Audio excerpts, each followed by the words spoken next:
PNP maring kinundi na po ang pamamaril sa punong barangay sa may Kabugaw, Ilocos Sur naman. Para sa detalye ng police report na yan, kasama natin Idol Joanna De Vera. 104.7 IFM Report.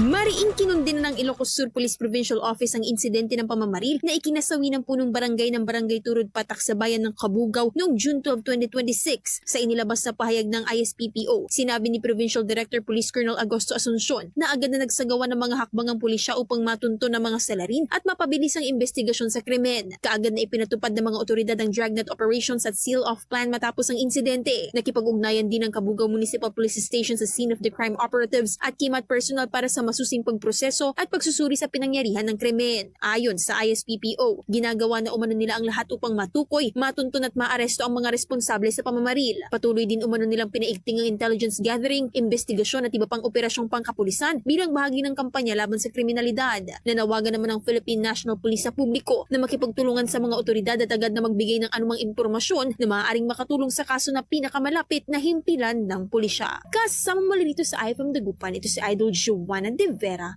Tatak IFM. IFM News. IFM News. IFM News.